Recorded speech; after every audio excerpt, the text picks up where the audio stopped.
a cellist. I was in a string quartet for 20 years. So I've been in the trenches. I've done a lot of competitions. And I have to say, it's a lot easier when you're sitting as a judge than it is when you're a contestant. I know how much work you've all put into this. And I know you're also here because you didn't advance. And so I just want you all to know that you played beautifully. It was a pleasure to hear each and every one of you.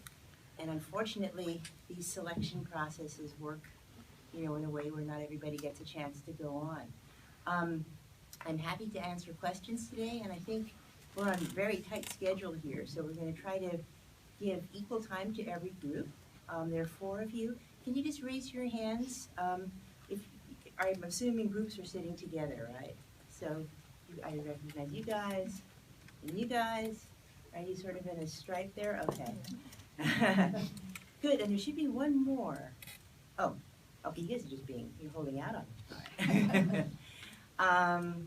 Great, so I was wondering, does anyone have a program for this? Is there? Thanks. Thank you.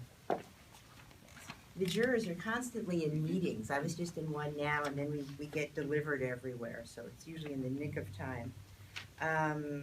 Okay, cool. So J5. Can you tell me what your real names are and where you come from?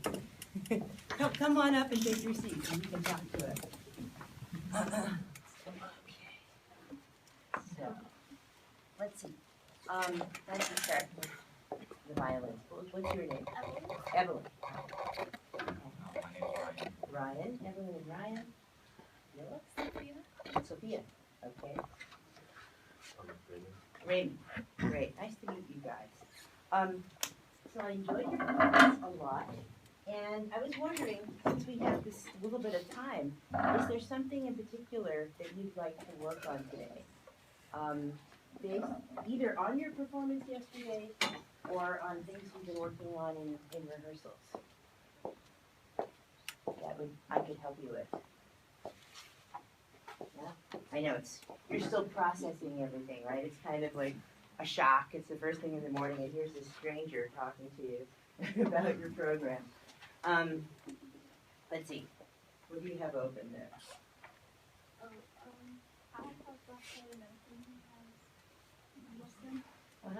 Well, think about it as a group. I mean, what do you think is your strongest piece, and what would your weakness?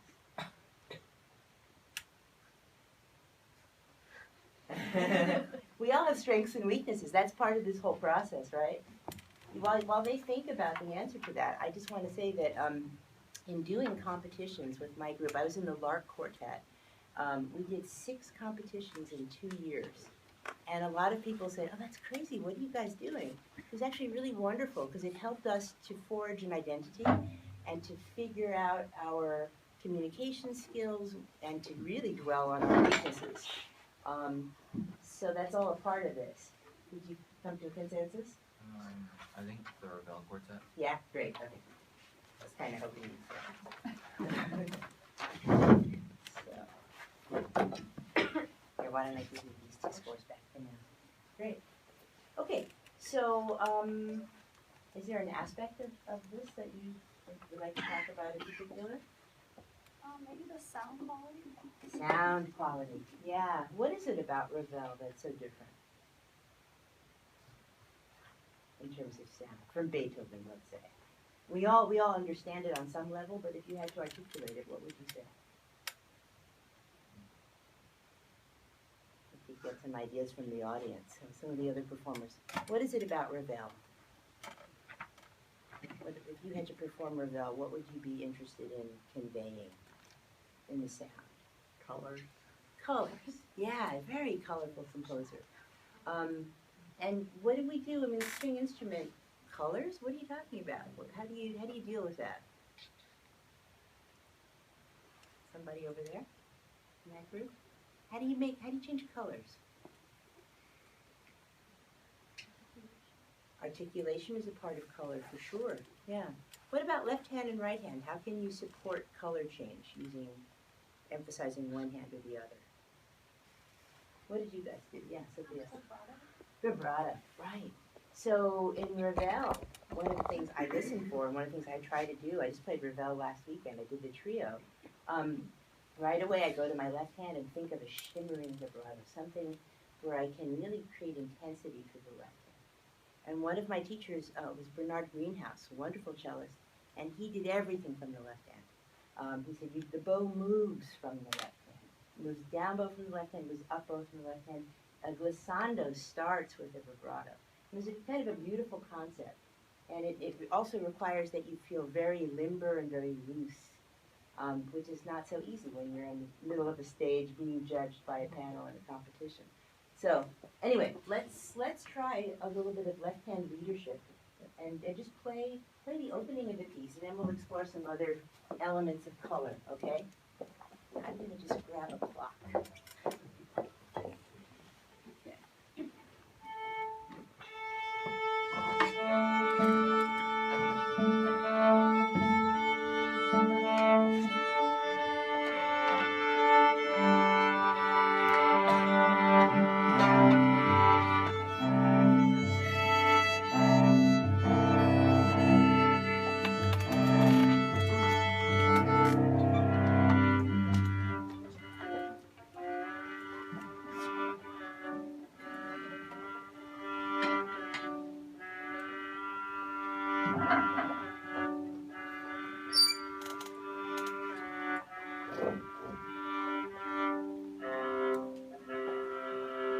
You guys comfortable? Is this how you usually sit?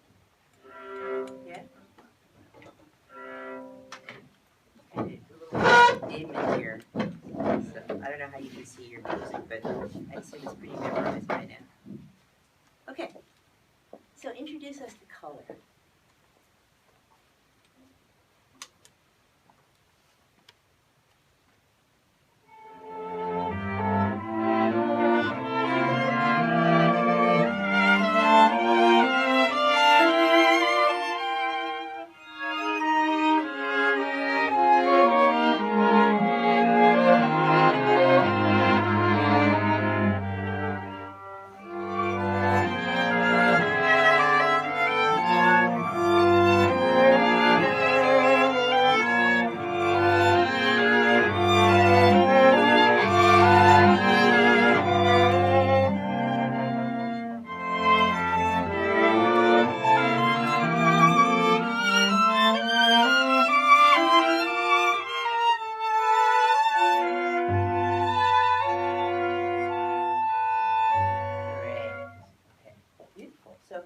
Have you played yet today? This is you guys right out of the case. Very nice. That's really not so easy to do. Lovely.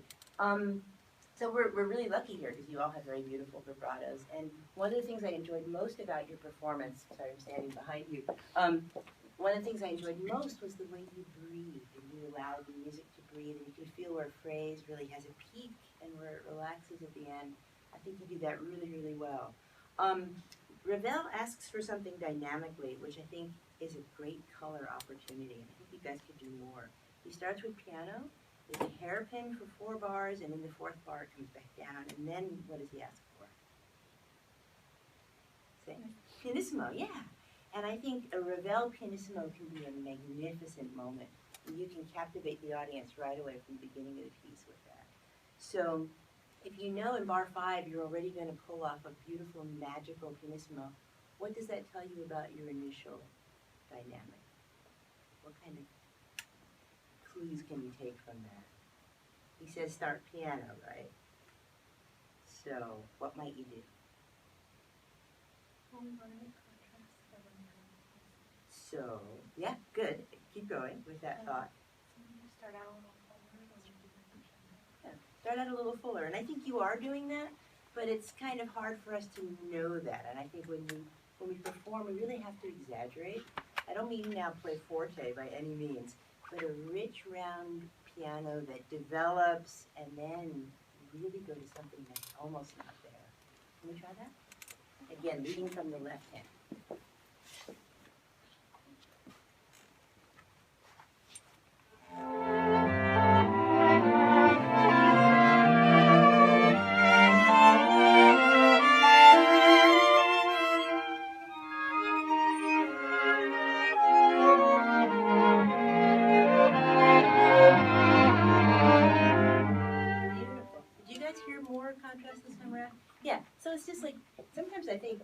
I'm practicing for performance, I pretend I'm playing in a way that somebody could actually notate what my musical intentions are. So if they had a big chart, they could kind of draw shapes and pictures and have swoops and then like subito drops and things. It should be, for me, I like to think visually about this stuff. So one other thing that I think could really help inspire color is momentum. And there's momentum, musical momentum, and there's also bow momentum. And I think while you're going for shimmering left hand, sometimes you can enhance that with a little bit more bow speed. That was sort of another element of color that I thought you guys could invest more in. Let's try the pianissimo directly in bar 5. And let's see what that sounds like with a slightly faster vibrato and a slightly faster bow.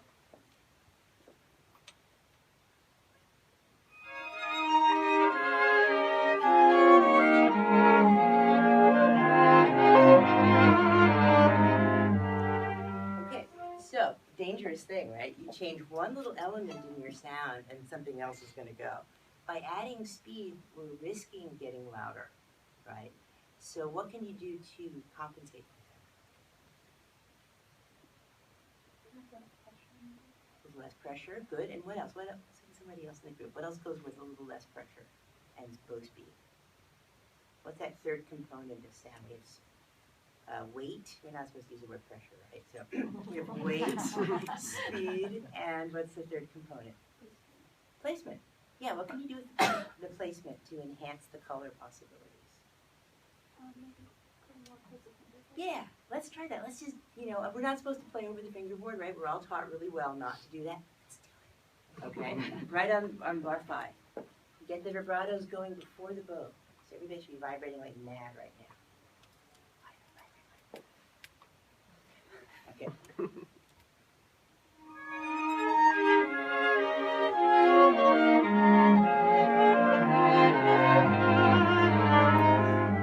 Okay, good. Let's start the beginning now with that robust piano, and let's get into bar 5.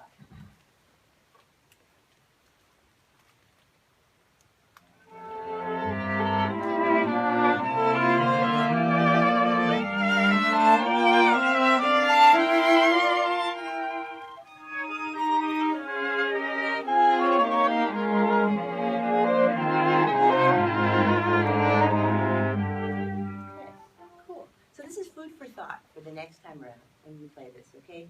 You can get really creative. You can do stuff like, for example, that bar 5 could be on the D string. You really want to do a super color change. It depends how much you want to do. And of course, changing positions adds a whole other thing. You want to practice that and feel comfortable. But there's so much we can do in this music. All I thought about yesterday, we listened to 25 groups. And by the end we were all just a little dizzy, but we were all very delighted that we get to do this. We get to listen to this great music, and this, chamber music is alive and well. It's just so nice to hear you guys dedicating yourselves in this way. It's fantastic. Let's go on to this next weird section. I call it weird because it's busy. Let's try letter A. Why don't you guys play for a while? Starting right at A. I don't know if that's the same as number 1. Oh, I'm sorry. I think it must be. Is it that? Yeah. Yeah.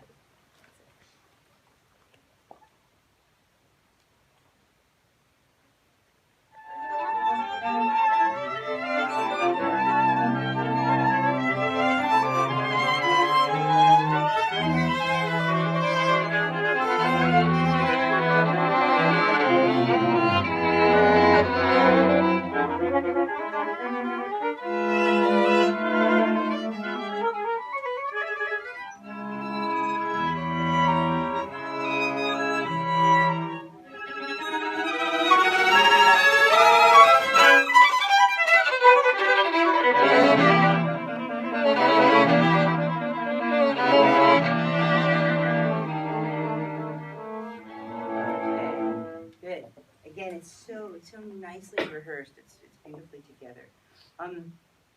During this section at number 1 or letter A, we have these inner voices. Can you guys just play for us what you have?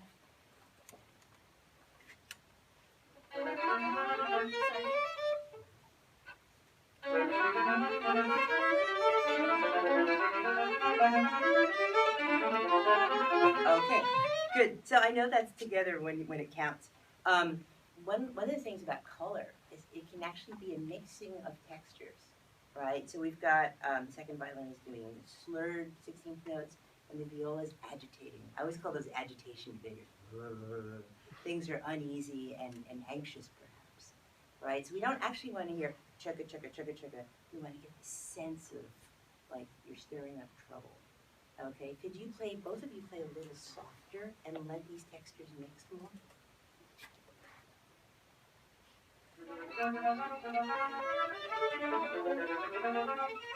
Great, good. And if you both have a peak at the same point, right? Architecturally, the music goes up to the second bar and comes back down. Could you show us that? Remember, we've got a big chart when we're writing all this down.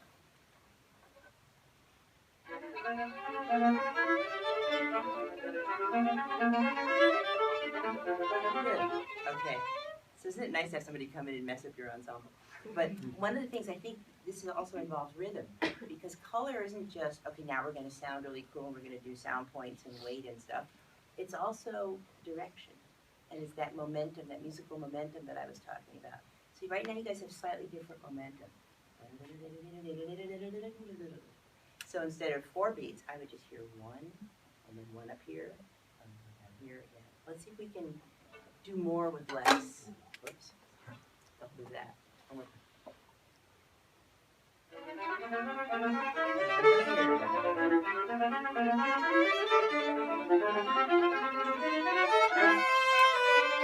Good.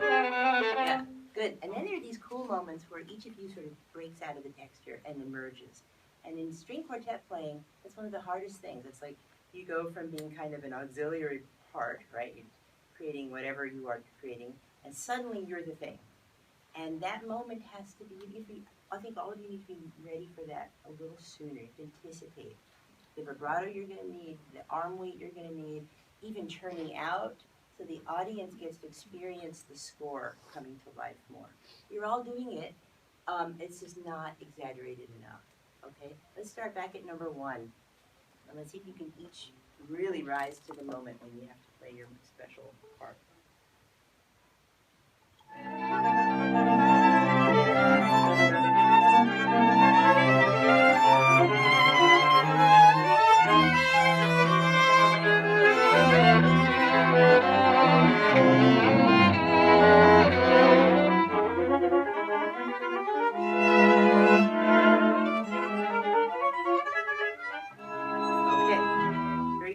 So at number 1, okay, could you do more of that shape? Da, da, ya. I actually would use a no bow on the first C, and then I would spend with less weight and more speed, right? Ya, dee, da. It's a little activity that happens. Okay, let's try that again. And I think everybody needs to lead their special solo moment with more vibrato. For sure. Cool.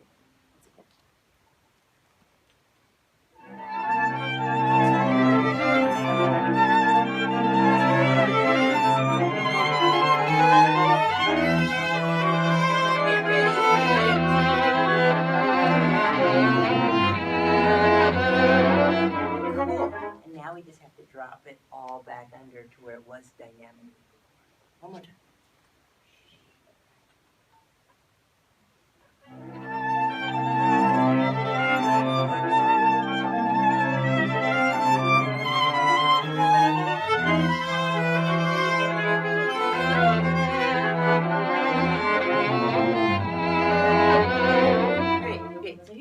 Question for the whole crowd. If you have a texture where certain voices have to pop out at certain times, and you don't want to risk making the texture come up in volume, what options do you have? What crafty bits of manipulation can you do to make those voices come out with less of a challenge? Anybody in any of the groups?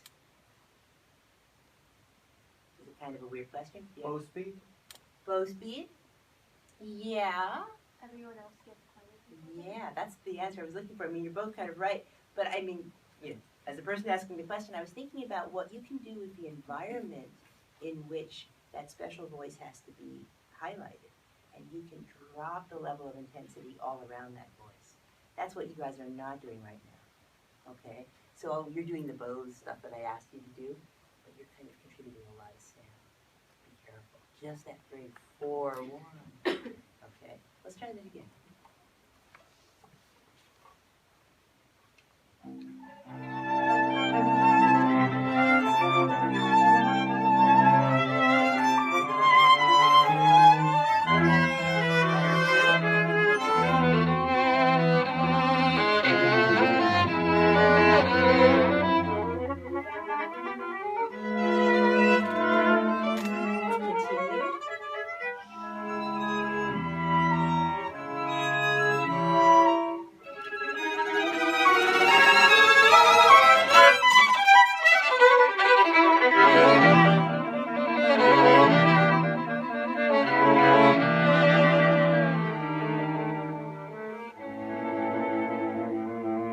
Okay, very good.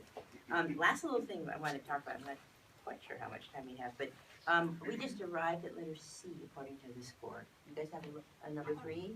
Perfect, okay. The 3 bars before that, or 4 bars, is very repetitive. And believe it or not, repetition and color have a lot to do with each other, right? When a composer says the same thing over and over again, obviously you all know this from your coachings, you've got to do something differently. Again, from the point of view of a listener, I need to know what you're thinking in those repetitions. And I was trying really hard yesterday. Okay, are they changing? Not enough. Not enough. So could we just, I don't even want to tell you what I think you should do. Let's start at that crazy allegro after 2. Okay, can we start right on that? That descending thing. And when we get to 3 or 4 before 3, I'd like to hear you really exaggerate your intentions. Is that clear? Yeah.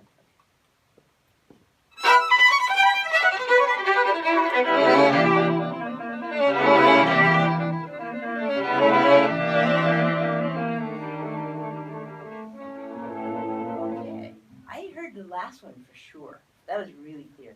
But what's the difference between the first 2? Have you guys talked about that? Not really? Okay, so let me just see exactly where your 3 is. I want to make sure it's on the same number of the bar. Okay, yeah, so 4 before 3, you guys have 4-1, and then you do it again in the next bar. 4-1, these are what I'm saying. And then 4 into the cede. And the 1 into the cede is really nice. It's very demonstratively clear. But the first 2 sound very much the same. So I wonder if, without talking about it, you could guide them and show them what you want to do. Make a quick decision. Okay? Okay, let's try it. From the same spot, the allegro.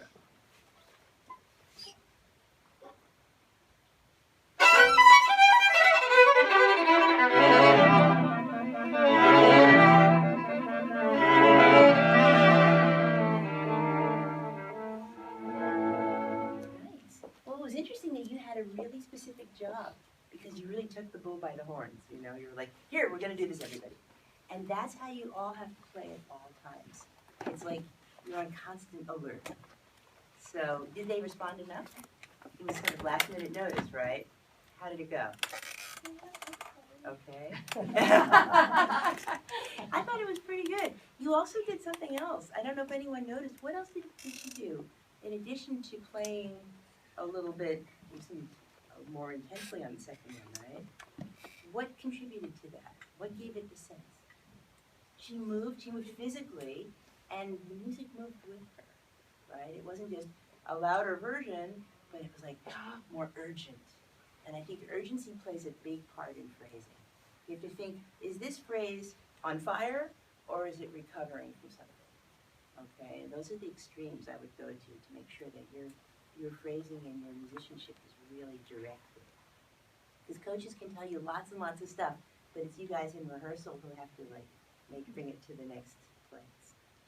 So, okay, I think in an attempt to stay on target, I'm going to stop here. Okay, bravo to you.